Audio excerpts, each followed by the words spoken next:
नमस्कार दोस्तों, मैं ज्योति पौखंडी स्वागत करती हूँ आपका अपने एक और नए ब्लॉग में। तो आज के ब्लॉग की स्टार्टिंग में 2:30 बजे से कर रही हूँ क्योंकि सुबह से मेरे पास इतने सारे काम थे कि मुझे थोड़ा सा भी टाइम नहीं मिला। मेरी आँख आज सुबह 7 बजे खुल चुकी थी और सुबह उठ के मैं फ्रेश होने गई। उसके बाद मैंने सोचा कि थोड़ा फिर से सो जाऊँगी क्योंकि बहुत सुस्ती थी। और जब मैं वापस आई तो मैंने पर्दा हटा के देखा विंडो का, तो बहुत तेज़ धूप खिल रही थी। तो धूप को देखकर मतलब एक हाउसवाइफ के मन में आ जाता है कि धूप आ रही है तो कुछ ना कुछ अपने काम निपटा ही देते हैं। तो धूप देख के मैंने भी जल्दी जल्दी अपना घर का काम स्टार्ट किया, झाड़ू पोछा किया और कपड़े भिगा दिए क्योंकि अब गर्मियों की शुरुआत हो चुकी है और कपड़े भी काफ़ी थे। मतलब रजाई के कवर था और गर्म चादरें वगैरह थी तो उनको धोना था। तो मैंने जल्दी से वो भिगा दिया है क्योंकि जब धूप आई है तो धूप का फ़ायदा उठाना चाहिए। और वैसे भी 2-3 दिन से मौसम बहुत ख़राब था तो लग रहा था बारिश आ जाएगी, पर बारिश आई नहीं आज। तो मैंने सुबह सुबह आज कपड़े भिगा दिए थे और जल्दी जल्दी घर वर का काम निपटाया, नाश्ता वाश्ता बनाया, नाश्ता किया। उसके बाद मैं अपना लग गई थी कपड़े धोने के लिए। और कपड़े भी मैंने आज छत पे ही धोए थे क्योंकि बड़े कपड़े बाथरूम में धुल नहीं पाते, तो इसलिए मैंने आज सारे छत पे ही धोए थे।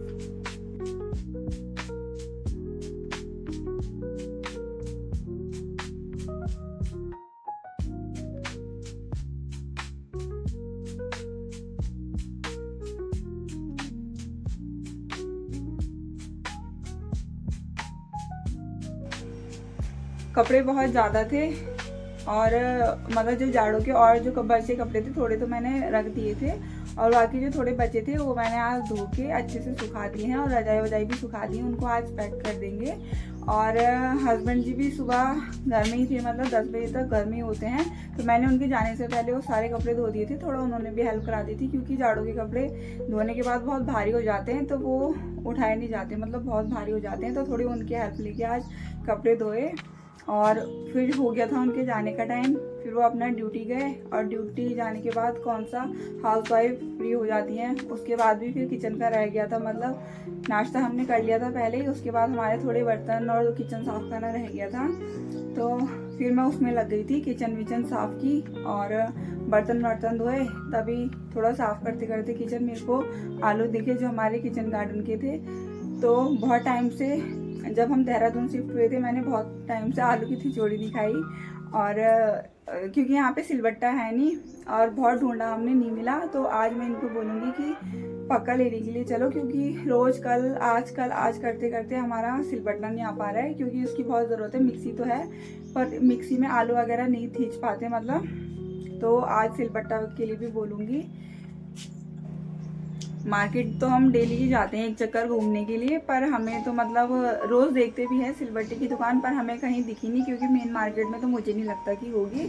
अगर होगी भी तो किसी लोकल मार्केट वाले को ही पता होगा कि इधर की साइड रहते हैं। और मैंने तो इनको बोला भी है कि हरिद्वार से ही ले आएगी क्योंकि कभी कभी हम खाली भी आते हैं तो वो पकड़ के ला सकते हैं, पर ये हर बार मना कर देते हैं। पर आज मैंने इनको पक्का बोलना है क्योंकि मैंने बहुत टाइम से, मतलब 2 महीने हो गए लगभग, मैंने आलू की खिचड़ी नहीं खा रखी है। मुंह में स्वाद सा आ रहा है उसका। और आलू भी जब किचन गार्डन के हैं तो उसको मैं चाहती हूँ कि एक बार मतलब खाऊं। तो आज जाएंगे हम। फिर यही सब काम निपटाए और उसके बाद हो गया था मेरे दिन के खाना बनाने का टाइम क्योंकि आज तो इतना काम था कि टाइम ही नहीं मिला। फिर जल्दी जल्दी खाना पीना बनाया। हस्बैंड जी भी आ गए थे, खाना पीना खा के वो गए और अब थोड़ा टाइम मिल रखा है अपने लिए, तो उसमें मैं व्लॉग शूट कर रही हूँ। और सिलेंडर भी इतना महंगा हो गया है, मतलब रेट काफ़ी हाई हो गए हैं, तो सिलेंडर भी अब हिसाब से चलाना पड़ेगा क्योंकि ना तो वो मिल पा रहे हैं, वैसे भी 25 दिन बाद तो मिलते ही हैं, पर मतलब आजकल बहुत दिक्कत आ रही है सिलेंडर लेने में भी। तो आप लोग भी हिसाब से अपनी गैस बचाइए, मतलब यूज़ कीजिए अच्छे से। और अब ये रचाई जैकेट वगैरह ये बची हैं, इनको बाद में उठाऊंगी, बाकी थोड़े थोड़े इनको उतार लेती हूँ जो सूख चुके हैं।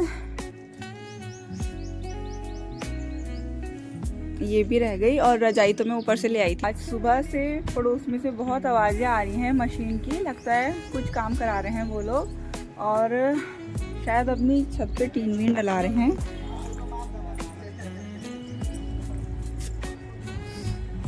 तो इधर काम चल रहा है और धूप इतनी तेज हो रखी है आज। 2-3 दिन से तो मतलब मौसम ख़राब था, पर आज मौसम बहुत तेज़ धूप हो रखी है।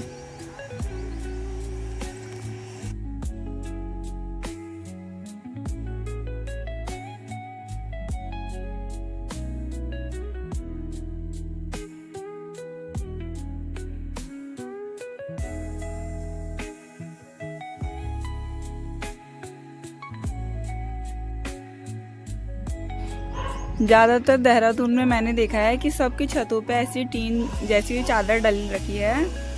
यहाँ के लोग मतलब अक्सर इसको डाल देते हैं क्योंकि देहरादून में बहुत बारिश पड़ती है तो छत में सीलन आ जाती है, तो लोग ज़्यादातर अपनी छतों पे ये चादर जैसी डाल देते हैं। 2-3 दिन के बाद इतनी तेज़ धूप खिलेगी सोचा भी नहीं था। आसार तो बारिश के थे पर बारिश आई नहीं, बहुत तेज़ धूप खिल रही है।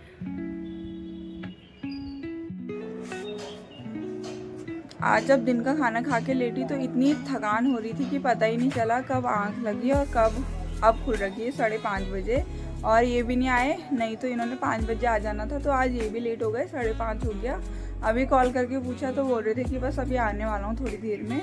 और अभी उठ के सीधा बाहर आ रखी हूँ छत पे। और अब कपड़े उठाने हैं जो सुबह के थोड़े से 2-3 बचे थे, बाकी तो मैंने उठा लिए थे। जुकाम भी हल्की हल्की लग रही है क्योंकि 2-3 दिन से तो मौसम चेंज ही था। और आपको तब तक ये फूल दिखाती हूँ। ये नए फूल खिल रखे हैं 2-4, ये कितने सुंदर लग रहे हैं। और थोड़े से इधर भी हैं।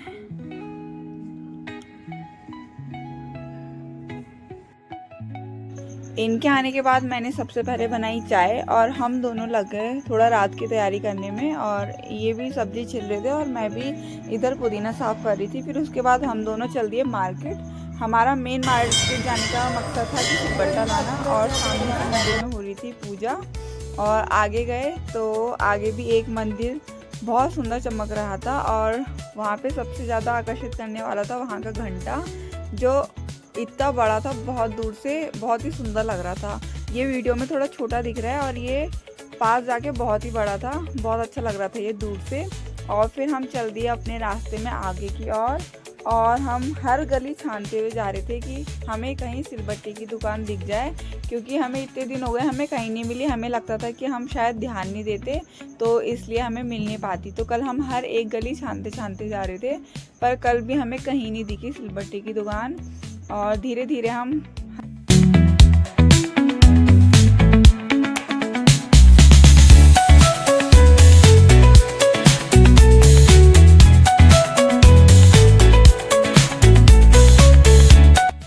फिर आगे आने पे यहाँ पे लगे थे बहुत चाट के ठेले वगैरह। सब लोग अपने मनपसंद का फास्ट फूड खा रहे थे, पर हमें जिस चीज़ की तलाश थी वो हमें मिल नहीं रही थी, इसलिए हम और आगे बढ़े। फिर बहुत ढूंढने के बाद हमें नहीं मिला। फिर मेरी भी नाक में खुशबू जा रही थी, फिर मैंने भी एक जगह से खाए मोमोज़।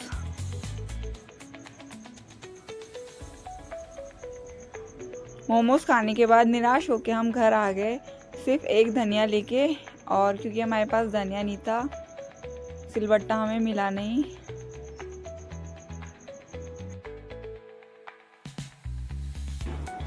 तो कर दी मैंने ये रजाई फोल्ड और अब इसको पैक करके रख देंगे, फिर ये अगले साल ही निकलेगी। और इस सीज़न तो चल गई। और आज भी हम गए थे मार्केट सिलबट्टा लेने के लिए, पर आज भी हमें कहीं भी सिलबट्टा नहीं मिला। बहुत ढूंढा सारी दुकानों पे, लोकल दुकानों पे भी पता किया। फिर हमने दुकानदार लोगों से पूछा कि सिलबट्टा कहाँ मिलेगा, तो उन्होंने बताया कि जहाँ झंडा मेला लगा है वहाँ सिलबट्टे वाले रहते हैं। पर आजकल झंडा मेला चल रहा है तो वो बाद में दुकान लगाएंगे, मेला खत्म हो जाएगा 1-2 तारीख के बाद जाएंगे तब हम। और अब इस रजाई को पैक कर देते हैं और आज इस ब्लॉग को यहीं पे एंड करते हैं। अगर आपको मेरे ब्लॉग अच्छा लगा हो तो लाइक कीजिए, मेरे चैनल को सब्सक्राइब कीजिए और अपने दोस्तों के साथ शेयर कीजिए। मिलते हैं आपसे नेक्स्ट ब्लॉग में, तब तक के लिए बाय बाय।